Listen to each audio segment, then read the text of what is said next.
Hello and welcome. I'm your host, author Ryan M. Oliver, and this is the Mighty Books Podcast. Hello, everyone. Again, welcome back to another episode of the Mighty Books Podcast. Today with me, I have Topper Jones. Now, Topper writes detective fiction with a dash of romance and plenty of action. Before devoting himself full-time to writing, Jones worked in public accounting and as a university professor of computer and financial systems. To be close to family, he now makes his home in the southwestern desert rather than his native California. But when the surf's up, he'll trek the 450 miles to the Pacific coast to get in a little water therapy and catch a few waves. Topper, how you doing today? I am doing great. How about you? I'm doing wonderful. Wonderful. A little gray in Washington, but that's okay. We're used to it. We're used to it. Yeah, you need a little Southwest sunshine. I would love some of that. If you could just send a dash of that here, I would really appreciate it. Just over the house. I need some vitamin D. We're vitamin D deficient here in Washington almost year round. It's kind of terrible. But anyway, we're here to talk about your book today. Brand newly published, if I remember correctly, yes? Yeah, it just came out in September 20 this year, and we just had the book launch party last Friday. Awesome. And what is the title of your book? It's All That Glisters. It's a Thad Hanlon and Brie de la Guerra mystery. All right. And what is the book about? Obviously mystery, but what's the pinpoints of the plot? Yeah, let me read to you the back copy blurb, the back of the book blurb. You ready for this? Yes, I am. When the facts don't add up in his surf buddy's bizarre death, forensic consultant and daddy-to-be, Thaddeus Hanlon investigates, volunteering to go undercover to pick up where his best friend Rafi Silva left off in a secret probe of the U.S. gold stockpile, every last bullion bar.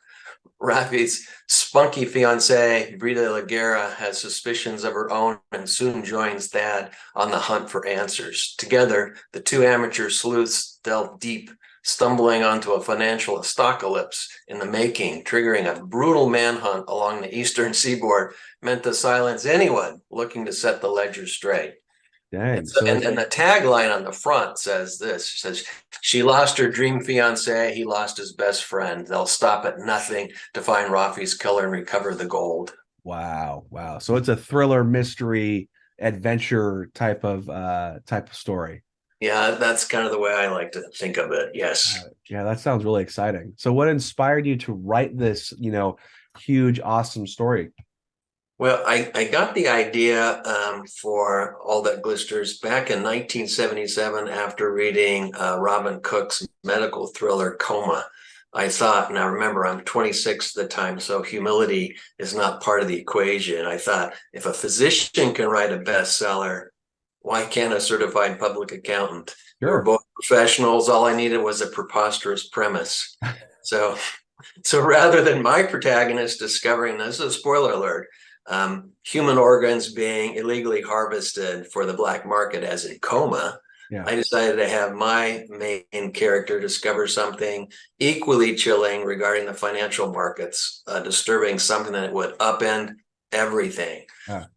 Total economic meltdown, banks failing, riots in the street, breadlines stretching from coast to coast, that kind of thing.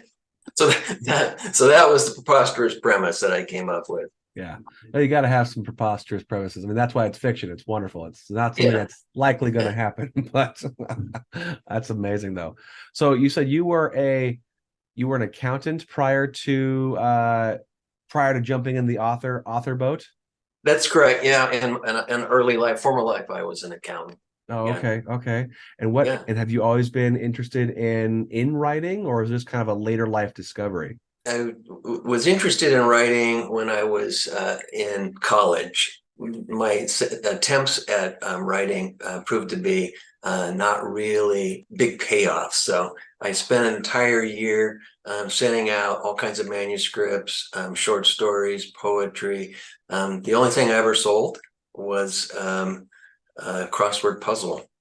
Really? Yeah. So crossword puzzle. So yeah, it's like $25, and and with that, you know, and so as I proceeded along in my college career and I got married, I thought, well, maybe I needed something a little bit more serious to fall back on. So I went into accounting. Yep. There's plenty of need for accountants, that's Yeah, for sure. yeah, But yeah. I'm very intrigued by your, Well, they both deal in fiction, you know. what are these magic numbers? I don't know. Imaginary numbers. I know in math they Yeah, had yeah, imaginary numbers. We got to pre-calculus, and my father-in-law said that when he was doing that, and I think he was in the Navy or college for the Navy. He said yeah, that if we're working with imaginary numbers, that mean I can give you imaginary answers. yeah, exactly. His Yeah, professor didn't like that and had him leave. yeah, yeah, That's yeah. oh my gosh. Now, how long did it take you to write this novel? I started writing it a couple years later when I worked for Bain and Company as a strategy consultant in Boston, and so this is in the early '80s. And I knocked out a first draft in my commute into downtown Boston. I was on the road a lot in airports, and I sent it off for evaluation, and the results weren't good. So I can talk about that a little bit later. But I went ahead and put the novel in a drawer and didn't pull it back out until I retired. Oh, And so okay. I picked it up again 30 years later in 2017 and completely revised it. Other than the preposterous premise, so it's a complete rewrite from scratch. Wow. So another 5 years, 45 years in total. Wow. So Wow. 45 years overnight success. You know how that goes. Oh yeah. Yeah, That's yeah, usually how it goes. Yes. yeah, yeah, Yeah. I was, oh, he's this guy's brand new. No, he's been on the scene for a long time. yeah, yeah, He had to earn yeah, that 10,000 hours of yeah. practice time. That's very similar to a lot of people I talk to, including myself. It took me like 15 years to get mine off because life gets in the way. You got to earn the cash to pay for things like food and yeah, a living. So it makes Yeah, well, sense. crossword puzzles just doesn't do it. $25 a clip. Yeah, No, you yeah, can't be. I mean, I wonder how many successful crucive herbalists there are. yeah, I yeah, can't imagine there's that many. yeah, Maybe anymore. They got a lot of auto-generated stuff nowadays. yeah. But that's still interesting. I've never heard of anybody making any money off of doing crosswords. So the word glisters, that kind of threw me when I read your title. What does that word, what is that word? Where did it come from? What does it mean? Yeah, the word is the original wording, and it's in the play Merchant of Venice, where the title comes from. Um, all that glisters comes from a scene in that play from Shakespeare. Oh, okay. Later on, what happened was that they modernized the term to glisten. So you'll hear it as all that glistens. Yeah. The original in the Shakespeare play was all that glisters. Interesting. So it's the evolution of that word, of evolution Yeah, of the glisten. evolution of that word in English. Yeah, Oh, okay. That's because that's what I kind of like. Why isn't it all that glistens? yeah, When you see the cover, obviously there's the gold bars on the front. You're like, yeah, gold glistens, so glister. I'm like, I wonder if it's a specialty word or something because it's a thriller. Maybe it was a code word or something. I don't know. yeah, I'm playing into it now. yeah. Anyway, so what feedback have you gotten since releasing your novel? Once I received the ARC, that's the advanced reader copy, I sent that off for a manuscript evaluation. Some reviewer service, primarily Kirkus Reviews. You might have heard of them. They take pride in a no holds barred editorial reviews. And I was really pleased with the results. So here's a clip from them, unabridged, because that's the deal with Kirkus. You can't tweak or modify. It has to be in quotes. You have to show any kind of modifications. So this is what they said: a tension-fueled mystery with plenty of twists and two appealing sleuths. So I was really pleased with that. I've got some reader reviews Great. too, some reader comments. Let me give you a couple of those. Yeah, This is one from Dorothy Allred Solomon. She's the author of In My Father's House, Predators Prey, and Other Kinfolk, and Finding Karen. And she says, Topper Jones takes us on a dangerous ride from the beaches of LA to the streets of DC through the unlikely partnership of Thad Hanlon and Brie De La Guerra. The conspiracies these sleuths uncover remind us that our lives on Earth are delicately balanced. Prepare to read into the wee small hours. And I got another one from a friend here in Utah, the Utah Mystery Writers group leader, Craig Kingsman, also an author. If you're looking for a crazy thriller mystery to keep you going, pick up All That Glisters. Topper Jones' debut novel is one wild ride. Awesome. Yeah, that's a great feed. There's some really good reviews coming in. That's wonderful. Yeah, anytime someone says that your book, I lost sleep because I read your book, that's a pat yourself on the back kind of feedback. I mean, that's what you want. That's what you want to hear. Now, is this so I'm assuming, is this your only book you're going to do, or usually that's not the case? Are you going to do a series with this guy? Yeah, the idea for me was to do a minimum of a trilogy. Okay. So I've already written book 2 in the series. I've workshopped it. I've sent it out to some beta readers, and I'm responding to their comments. So it's in revision, and I'm hoping to get it to a publisher by the end of the year. Here's the log line for that. Here we go. Newly licensed private investigator Thad Hanlon takes a break from catching waves along the California Central Coast to land his first client, a former exotic dancer from Bakersfield looking for her surf prodigy son, who's gone missing in the wake of a string of ritualistic murders terrorizing Oceano Beach. Dang. That sounds interesting. That sounds really interesting. Yeah, now, so that one's going to be a lot of fun. Yeah, it sounds like a lot of fun too. Now, where do you come up with your ideas? I mean, it's just is it just from other media? Is it just, you're walking down the street and just have ideas pop in your head? I mean, where do you get your inspiration for these stories? That one came from a visit up the Central Coast. I've got a brother living just outside Pismo Beach. He lives in Arroyo Grande, and we were driving along. There's one beach in California you can actually drive on the beach. Oh, cool! It's Oceano Beach, and he's driving along in his Toyota Land Cruiser and Classic that he had, and I'm looking at this place, and I go, this would be a great location for a murder mystery, And I see, this tractor pulling a beach comb, a beach rake, cleaning things up, and I go, there could be a body. There could be a body associated with that. That's got to be a murder mystery. Yes, it does. Yeah. So I love when we use, current actual locations. Yeah. I don't know why it just ties, especially with people who live there. It kind of ties that together. Like one of my favorite mystery novels or mystery authors is Michael Connelly with the Bosch series. He's written, I mean, I don't even know how many he's written, so many, but he uses all the street names and locations of LA to write his mysteries. When you're writing for a real location, are you pulling up maps of the county and diving in that deep, or are you kind of? Oh yeah. If I can afford it, I love to do on location scouting. That's a lot more fun. But I use Google Maps and Google Earth a lot.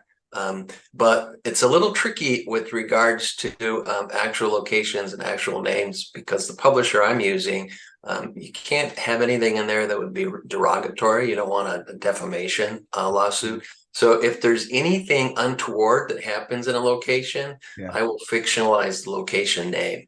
Oh, okay. So that makes sense. If it's good stuff that happens, like in the book, in book 2, I use Splash Cafe as a location to get some clam chowder, because they're known for that. They're famous for that. And cool. Nothing untoward, nothing evil happens in Splash Cafe. So no problem. I can go ahead and use it. Okay. But if there's something really bad happening, I'll fictionalize the name. I don't want a lawsuit. Right. So basically, for example, let's say you have a fictional drug deal is going down. It's going to be a fictional warehouse on a fictional street within the confines of that real area, but it doesn't exist. Right. Exactly. Okay. Yeah. Well, that's cool. That's a good way to put it. I like that. I don't have the money like Michael Connelly where I can pay an attorney to defend me. Yeah. Who wants to deal with that headache either? But it's just easier to change the name. Yeah, exactly. It's easier to change the name. Oh, that's awesome. Now, I've been talking to a lot of mystery and thriller authors lately, and I'm fascinated by how you guys piece together, basically have a mystery in front of you, and you lead the reader to the killer or culprit, but you have all these red herrings you're throwing at us. And I find it fascinating how you guys weave it together so beautifully. How do you approach that mystery side? Like, do you start from the end and work your way backwards? Or do you just like fly by the seat of your pants? You're like, I'm gonna figure out who killed this person when I get to the end. Like, how do you approach this? I think it kind of varies from each book. So I've gone ahead and drafted book 2, but I'm about a third of the way through in book 3. Book 3, I'm not quite sure how that's going to resolve. I Yeah. kind of knew in book 2 how it was going to end.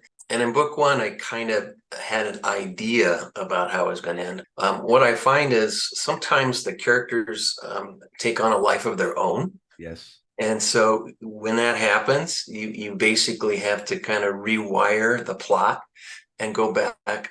With mysteries, I'm not some authors where it's just a single draft off to the publisher and away we go. I think with mysteries, a lot of times in the revision process, you drop in the red herrings. Oh, And, okay. and you go back and then put in the things that are missing in Right. order to make the final resolution work. But it is kind of fun sometimes to see, the characters take off and they figure out who the killer is. Yeah. Oh, yeah. And then you said you also are involved with a writers group too. I am down in St. George, where I'm currently living. There's a writers improvement group. It's called WIG, and we meet each Wednesday, and we bring 5 pages, double spaced. And the Oh, idea is to sit in a group and get some loving feedback. Um, because you want to be encouraging, because we have some people in there that have never really written anything, and some that are published authors. So I meet with that group on a weekly basis, and cool. that's 2 things going on there. One, the encouragement's important, and the other is kind of the accountability. Yeah. And it's just I gotta have some words on the page for WIG this week, so I gotta get working. Oh, wow. So it's all brand new material you're bringing. Yeah, it's brand new Okay. material. Okay. I've brought some revision work before, but the other writers in the group go, haven't we read this before? And I said, yeah, but I kind of tweaked it and rewrote it. Well, let's take a look. But it's better to use fresh material. Okay. Yeah, Okay. Well, I that agree. makes sense. Yeah. So I've been really fortunate with that. I know here in the state of Utah, I'm a member of the League of Utah Writers. They have some groups that are online writers groups like that. If you can get a local group, that's the way to go. Yeah. And my experience is you really do need feedback, Oh, yeah. especially when it comes to female characters. Mhm. The women in the group will let you know when you're way off in your characterization. What kind of feedback have you gotten about female characters? I'm just curious. Like, what is way off? Like, are they too strong, too feminine? Like, what feedback have you gotten? Well, it's usually they would never feel that. They would never say that. Oh, okay. They would never respond that way. Gotcha. Yeah. I bet that helps a lot. Yeah. And then they'll give you some insights into, how they might respond. That's a very challenging thing for me as well. I usually have to ask the wife or my sisters or my mother, go, hey, how would you respond to this? And I'm like, oh, I was way off base. Let's Yeah. it's better to have that. I want to talk about you use a pseudonym, yes? I do. Yeah. Why did you go with using a pseudonym versus real name? Let me talk about that a little bit. I've got some notes on it, so give me just 1 second and I'll send it. Okay, here we go. Here's the deal. I am a co-author of 4 college textbooks and a research monograph and over 50 professional articles published under my given name, which is Christopher Gill Jones. And to distinguish between my professional pubs and my mystery fiction, I decided to use the pen name Topper. And now you're going to ask, where did Topper come from? And we talked a little bit about that earlier, but it's my grandpa name, and it's a derivative of my first name, Christopher. Shortened just the last 2 syllables of mangled lip, make it easier for my grandkids to pronounce. Plus, here's the part I didn't mention to you. It's an homage to the main character, Cosmo Topper, in the 50s fantasy sitcom TV series Topper. Oh, cool. I don't know if you knew that, but yeah, Oh, growing up as a kid in the 50s, I was enchanted with this mustachioed sophisticate, Leo G. Carroll, who played the lead. And for those who missed the golden years of TV, Topper was a story of a stuffy banker. His name was Cosmo Topper, living in a house inhabited by friendly ghosts, oh, cool. Kirby's. And the Kirby's job is to teach the stodgy gentleman to live a little. So it seemed like a really good grandpa name. Um, I liked the fact that he was well dressed. He had a dapper hat. He was always ready for business. And here's the deal. And like many baby boomers, when the first grandbaby came along, I was reluctant to take on the title grandpa or Yeah. grandfather. I just wasn't ready to accept I was that old. So I came up with a non-ancient of days moniker that would belie my age. Yeah. And so to my 6 grandkids, I'm Topper, young at heart with a wrinkle or two and Yeah. still up for a surf session. Oh, So awesome. yeah, So yeah, speaking of surfing, so you're from California. correct. Okay. And so how often do you make it over the West Coast and catch some waves nowadays? This year, what I've been able to get there 3 times. Okay, And cool. each time was for several days. So it's not just a single session. Oh yeah. So just back in September, we were down in Ventura, Oh, cool. right on the beach, a place we had rented. I've got a couple brothers. Actually, I have 3 other brothers that surf a lot, uh, Nice. including one that's really good. And his son is a pro surfer, and that's kind of who I used as the basis for the character in book 2. Oh, So, super cool. I yeah, love so that. yeah. That's kind of a cool way to, hey, we're all gonna go to the beach and hang out for a few days. Kind of a nice like family reunion almost for a little hangout time. I mean, you can't beat this place. It's right on the ocean. It has a stairwell down into the waves. Oh my But when the gosh. tide is up, it'll be up like 3 feet against the seawall. Okay, when the tide goes out, it's sand, but you can go walk down right into where the waves are. It sounds So like heaven. For a surfer, that sounds like yeah, absolute. it's a lot of fun. Yeah. Yeah, we now is the water warm-ish down there, or is it just In, blaming in cold? Southern California, this time of the year, it can be like 65, 68. You Okay. go up towards Central Coast, towards Pismo Oceano, and now we're talking in the 50s. So, Okay. so when I went down to see my brother back in June, up to Pismo Beach, we went surfing. It was 52, and so you have to wear a little heavier wetsuit for that. It's Yeah. called a 4.3, Yeah. 4 millimeter, 3 millimeter, Uh, and if you don't, you will cramp up. oh, absolutely. Yeah, Yeah, yeah, we've tried swimming in the Sound out here just uh, during the summertime. yeah, It can get fairly warm in the summer for yeah, Washington. I mean, I would say our average is around 85 in August. Like yeah. that's But it. what's the water temp? Oh God, cold. Yeah, yeah, Take your breath away cold. yeah, It just doesn't, it's not good to surf in or swim in really. If you do, it's only for a little bit of time. You go yeah, to lakes more yeah. often than not here. You don't see a lot of people swimming. There's also a lot of boating that happens, obviously, and a lot of ferries and activity there. So I don't see a lot of people swimming in the Sound much. It's mostly Yeah. in lakes nowadays, Yeah. but that's still pretty exciting. I've always thought about trying surfing. If it's anything like me skateboarding, I will fall pretty much exclusively. Just any kind of board, I will fall a lot. So, Well, the nice thing about the surf schools today, they usually use what we call foamies or foam boards. And uh-huh. so when you fall, it's just like a boogie board. It's just Okay. that kind of foam. So Oh, you're okay. not going to hurt yourself. Okay. I'm talented. I will hurt myself. I'm just really good at hurting myself. I do it all the time. I'd love to try it stuff. I think it'd be fun. Now, what kind of research? Because obviously you're pulling from life experiences, from Yeah. family who are surfing, you doing surfing. You're pulling from your career a little bit too, but how do you get your research for like the murder mystery part of it? I do a lot of research online. So in my setup down in St. George, right now I'm up in Salt Lake in my wife's condo, but down in St. George, I've got 2 monitors. So Okay. the primary monitor is where I'm actually have the manuscript, and the secondary monitor, they're both high resolution monitors, is where I'm doing the research. I Yeah. use a lot of Google I use Wikipedia as a starting point. It's Yeah. not the final place, because the best thing about Wikipedia is at the end of the article, they have the links to the actual articles things are taken from. Yes. You can find real sources.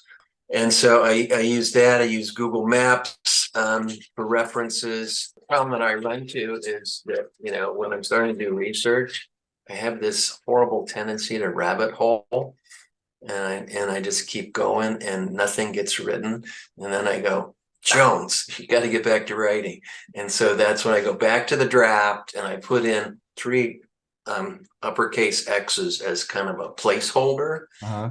And, it's telling me that I need to go back and look things up. Because if you look up everything every time, you will not get anything on the page. That is a fact. So sometimes you got to put the placeholders in and do the research second. But that's what I do. Cool. Yeah, I've heard of people doing like in the middle of a scene just so they continue the flow. Because if you break that flow, it's hard sometimes to get it back and going again. Yeah, exactly. And like, let's say you have a hero he was captured and now he needs to escape. Well, you don't know exactly about the intricacies of how he escaped, but Right. you know he escapes. So you put in there, research more for whatever, for his escape, Right. find out reason why, and then you continue the story. And then once you finish your flow, you can go back and get to the nitty gritty of how he, escaped, got the handcuffs off, jimmy the lock, found his way out of the building.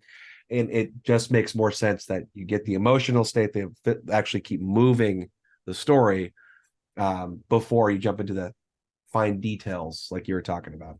Makes a lot of sense that way. I like your X thing. I think I need to use that a little more. It because triple X is really easy to find when you do a search. I mean, That makes sense. That makes a lot of sense. Yeah. So yeah, I'll usually do quotations, but not quotations, but parentheses, and I tend to miss where those are. So I think I might adapt that, honestly. Yeah, no, it works for me. Yeah. Find whatever works for you and stick with it, because otherwise you're just kind of get confused potentially. Now, how long did you have a much longer manuscript for this one and then edit out a whole bunch? What did I edit out of this book?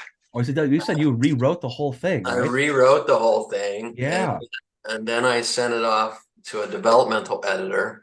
And it was a little too long for commercial publishing. Yeah. It was 110,262 words. Heck yeah. That you need to get it down between 70 and 90,000 words. And she was really nice about it. Yeah. Even suggested, a character to cut. So I cut out an entire, major suspect in the book and cut a lot of backstory. Yeah. That wasn't intrinsic to the spine of the story. Right. If you're interested, I could read you, a part of what I took out. Yeah, sure. If you want to do that, it's totally fine. Yeah. I'm down.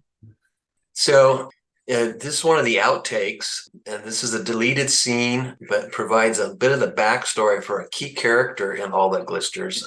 One of the key characters is the fictional U.S. Treasury Secretary Kennedy Beck, and here's kind of the setting. This is somewhere in about the first third of the book. It's the conference room adjoining the Secretary's office in the U.S. Treasury building. It's late morning. Protagonist and narrator Thad Hanlon is getting read in on his responsibilities regarding a clandestine probe of the U.S. deep storage gold reserves.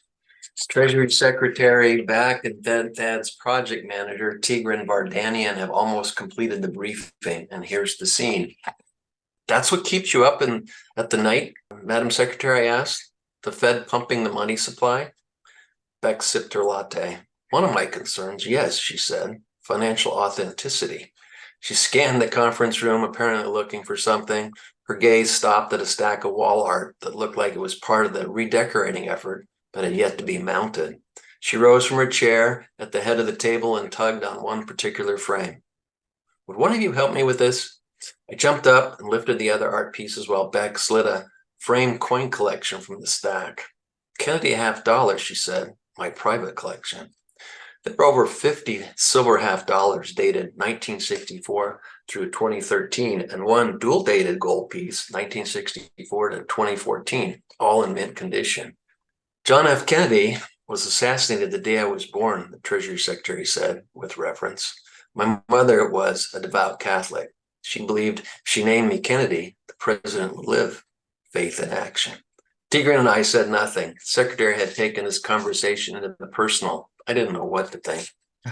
Terry Beck snapped her fingers and shook her head once rapidly. Her bowl-cut bangs swished left and right. She pointed to the first coin in the collection. 1964, she said. First year of issue. 90% silver. The coin had a dull shine to it. JFK looked presidentially hopeful on the left profile. 1965, she said, pointing to the second coin. 40% silver. But for the dimes and quarters that year, no silver whatsoever. Second coin was slightly oxidized, but dull just the same. By 1971, the Kennedy half dollar was the same as all the US dimes and quarters. No silver, Beck said. Are you seeing a pattern? A debasement, I said. Coins become worthless. There was a muffled gasp as the secretary sucked air between her teeth. Worthless, too strong a term? Our phrase, I said. How about coins lose their intrinsic value? I brought my Diet Coke to my lips and gulped while I thought through what I was trying to say. Aha, I said. Like Federal Reserve notes replacing redeemable gold certificates, paper in lieu of collateral. Mm-hmm. That was the scene. So the reason it got cut was it was true. It was part of what was going on in terms of the theme of the book, but became clear it was a sketch, more of an interesting aside, a monetary history, and not really dealing with gold. It was dealing with silver instead. So that one got cut. Oh, okay. Yeah. It was very interesting. It's actually really interesting stuff. I thought it was really interesting, but you have to get rid of 20,000 words. You have to be ruthless in your cuts if you need to cut her down a little bit. Now, does that mean that you can't have longer stories later? Is that what they want for a particular genre? They want between 70 to 90,000 is kind of what the target is for the mystery genre. Okay. Your big name like Conway, Yeah. you can get away with something longer. Oh, sure. If you're a debut author, try to stay within the framework. Yep. I was told the same thing with mine because mine was going to be obnoxiously huge. Like my second one is just gigantic. I'm trying to whittle it, but the first one, there's like it was like 100,000. You need to drop it down even more. I'm like, I can get it to 80. I can get to 80. And that's what we end up doing. So instead of taking one big fat book, I had to cut it up into two. So that you would actually be able to do anything. Because something that's 800 pages long, first book, whoa, that's a little ridiculous. Yeah. A little absurd. So it makes sense. A lot of digestible stuff. And something I've always thought about too with other authors we've talked to is if you have like a really interesting character you want to do a background on, that like a scene or something, people are really getting into novellas lately. Anywhere between, I think it's anything under like 40 or 30,000 words around there, give or take, and 100 pages ish. That seems to be a good one, and they're fun to read because they're quickly digestible. 50,000, yeah, under 50,000, something to that effect. I've heard 40, I've heard 30. I don't know if there's an official, like, you know what I mean, but it's super fun to think about. Well, it's really stand the test of time. So like the Christmas Carol, yeah, Charles Dickens, that was a novella. Yeah, that's a little novella. Yeah, a lot of ones I've found are much smaller than I ever anticipated. I mean, started getting into reading George Orwell stuff, and when I was a kid, it was Animal Farm, and so I was like, so I found Animal Farm, and I'm like, I was shocked at how small it was word wise. Like, oh, I didn't realize it was a novella. Sure it is, but it's great. But anyway, now what is it about All That Glisters that's unique and that makes it stand out from all the other mysteries you might find? First of all, it's my debut novel, so I have to introduce the main characters. So I introduced the Thad Hanlon character. He starts his life as a professional surfer, but turns to financial forensics once he realizes he's going to be a daddy-to-be. And he's had, several wipeouts on the pro surfing circuit. So he tends to, have a wipeout during the qualifying trials. And the reason I wanted to introduce this character is I wanted to kind of continue the line of surfing detectives.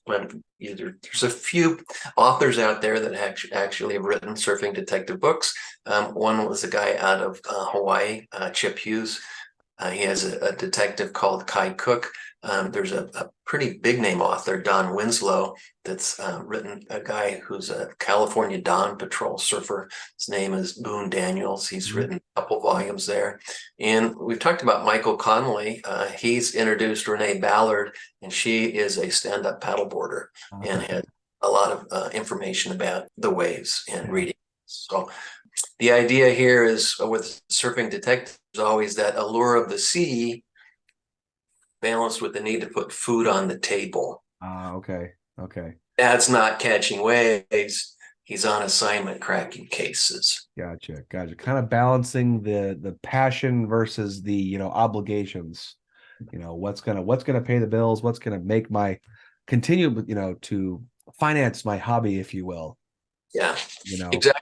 Yeah. It's actually a very realistic approach. I mean, when you think about it, not everyone wants to just go to work all day long and make the money and then go to sleep, wake up, do it again. You want to find joy in the world, and usually you go to work so you can pay for what you got to do and then, enjoy yourself. We only got one life to live.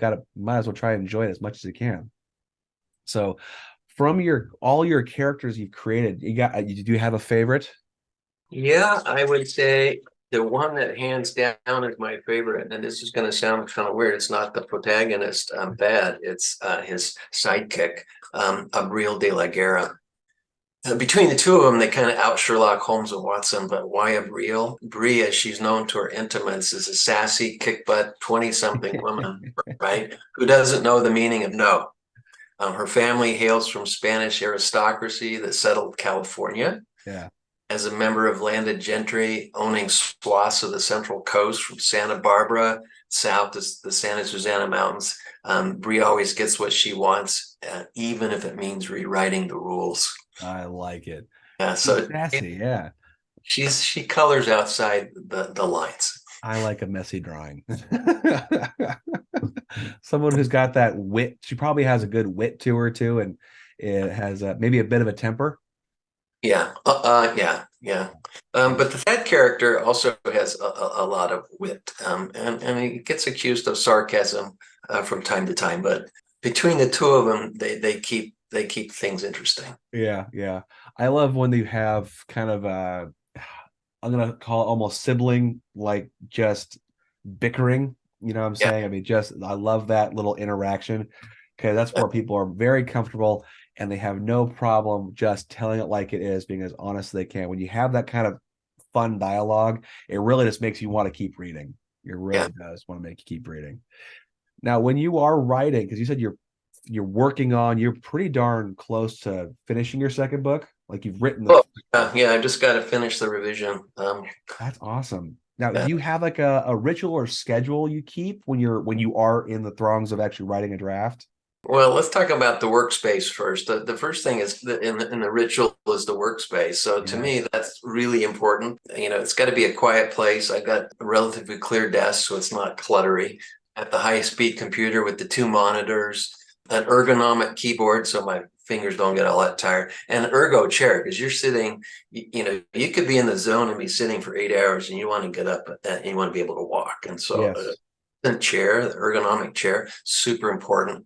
Usually have a little fountain going, a little desktop fountain burbling, so I get the water sounds, right? And then I'll play instrumental music. Can't deal with lyrics. Be instrumental. I tend to like Baroque music, so I do a lot of Baroque. And then in my St. George office on the wall, I will have the storyboard where I have the three act structure for the novel set out with the scene cards. And so I kind of have an idea where I'm headed with things.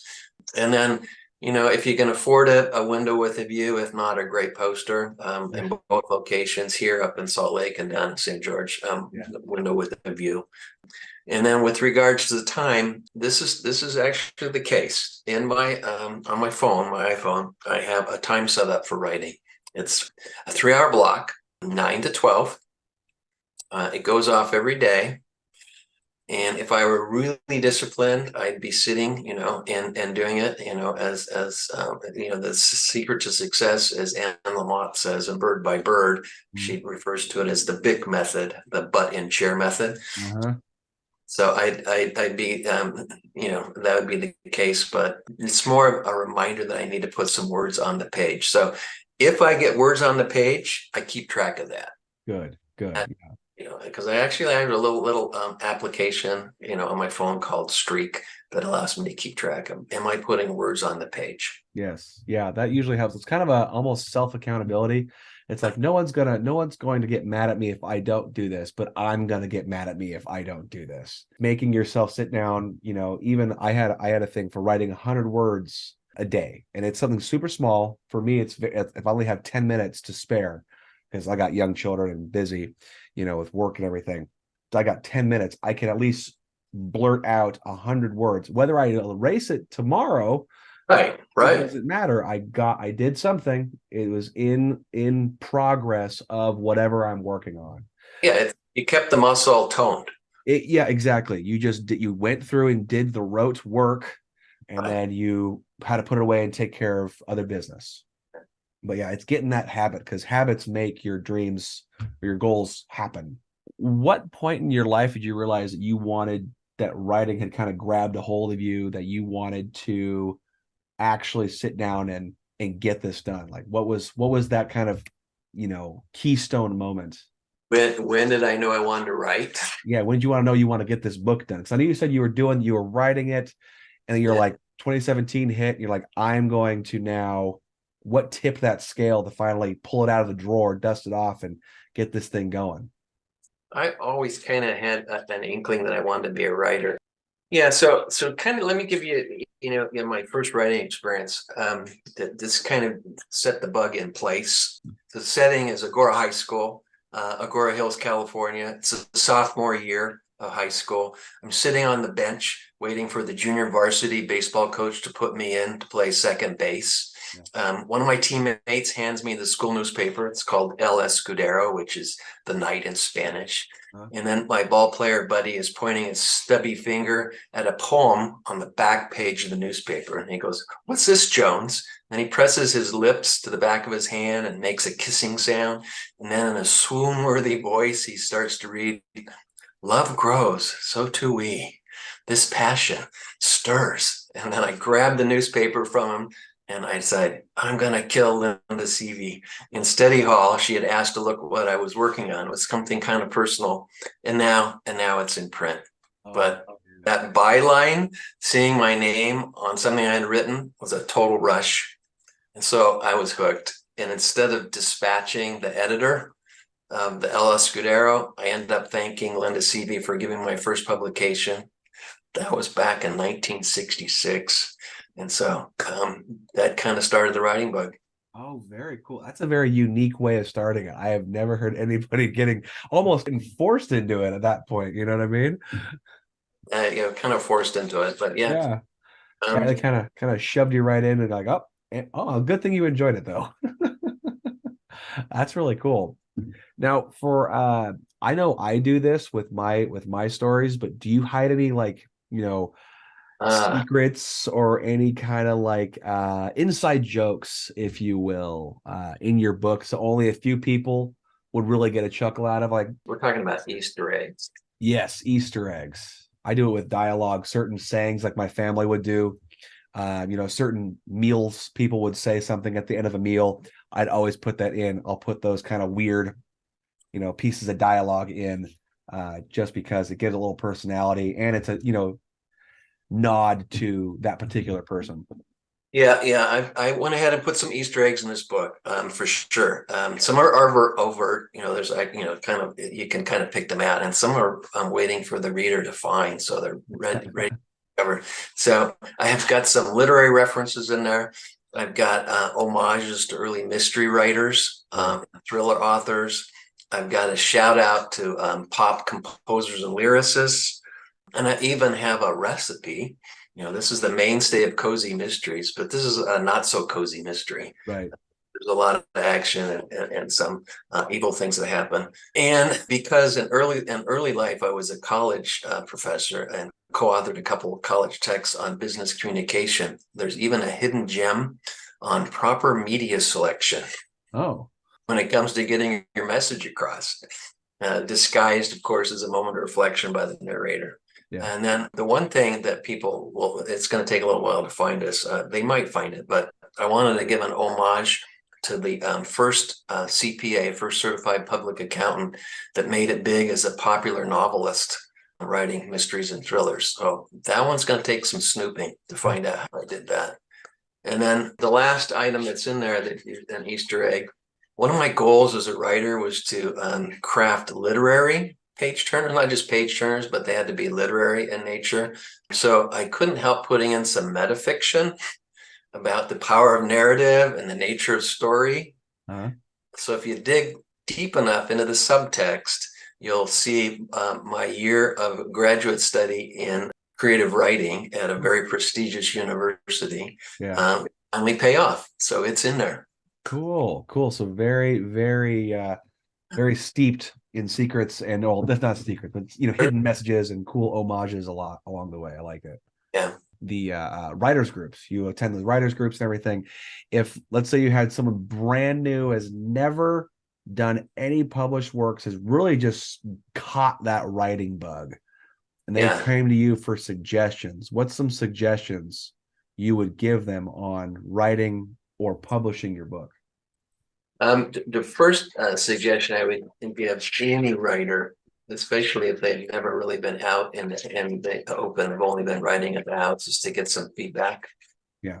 And so that's why I would suggest let somebody see it. And I'm not talking about family members, because they're going to always be too kind. So you need to get some feedback, and you need to listen to what they say, because generally the people that are going to give feedback in the writers group is going to tell you, when the character is out of character, when the language doesn't meet the intention, that kind of thing. So my recommendation is, don't think you're going to publish anything right off the bat. You need to get some feedback about how it plays. Yeah, absolutely. Yeah. Excellent advice. And, just listen and revise accordingly. You got to make sure you don't throw out the good stuff, but you need to get the feedback. Yep, and I would say be objective about it too with your writing, because someone says they don't like a particular scene or something. That doesn't mean it's not good. It just means they didn't fall right for them. Really, really take what they say to heart, but have your own mind too. Go, this is actually really important, or it's funny, or I enjoy it. So and don't get offended by it too. It's constructive criticism. That's the important thing about the feedback, is they can tell you when it throws, when you're writing or the way you've constructed the scene throws the reader out of the book. They go, right. At that point, you need to do something. Exactly. So with that said, where can we get some awesome, thrilling mystery literature from you? Where can people get your book? Where can they get the book? Better booksellers that are out there. That would include Amazon, Barnes and Noble, Kobo. You're on your iPhone, you can do iBooks. So it's available there. If you want to find the link to it, the easy way to do it is just go out to my website, which is topperjones.com. Let's go to the books there. But yeah. Fabulous. And then is it on ebooks too? It's both paperback and ebooks. Yeah. Heck yeah. Yeah, ebooks are becoming a huge, huge thing. So you definitely don't want to miss the market there. Well, and the way they priced it, I went on Amazon the other day and looked at it. Amazon's changed how they look at, display my book. They display the ebook and the print book side by side, and now it says 80% off on the ebook. Yeah. It's always been the price of the ebook, but it's an 80% deal, right? You buy the ebook in terms of how it's it out. So interesting. It is interesting, and it's beyond me, but well, Topper, has been really great talking to you. I really appreciate you taking some time out of writing and revising schedule and your surfing schedule to chat with me today. The water therapy, very important. You know what? It really is important, even if you just float, because I like to float. You got to put your toe in the water. Yes, yes, at least the toe. It feels very good. Just so if you haven't done it before, people, it feels really good. But anyway, if when you get your second book out there in the world and it is doing so well, I'd love to chat with you again about that one and revisit and chat about what you've been up to. So in the future, if you want to come back for a second interview. Oh, I'd love that. That would be a total honor to come back. Awesome. Well, awesome. Great. I hope we can make that happen within the next year or so. But yeah, thank you again for coming on. I really appreciate it. Thanks again, Ryan. Really appreciate the Mighty Books. No, excellent. I'll appreciate all the people coming on. I get to talk to you guys. I learn a lot from you guys as much as hopefully you guys who are listening does too. Yeah. But yeah, so guys, I hope you really enjoyed this. Go get a thrilling mystery. It's something to jump on and read during these later, cooler months if you're in the Pacific Northwest. And just have a great rest of your day. Go get some stories. All right. And as always, stay mighty and keep reading. Are you an author? Do you know someone who is? If so, then message me, Ryan Oliver, at ryanmoliver.com to set up a free appointment to discuss being showcased on the Mighty Books podcast. If you enjoyed this episode, make sure to subscribe to the Mighty Books YouTube channel and share the link to this and more episodes with your friends and family. Thanks for listening. So long for now. Stay mighty and keep reading.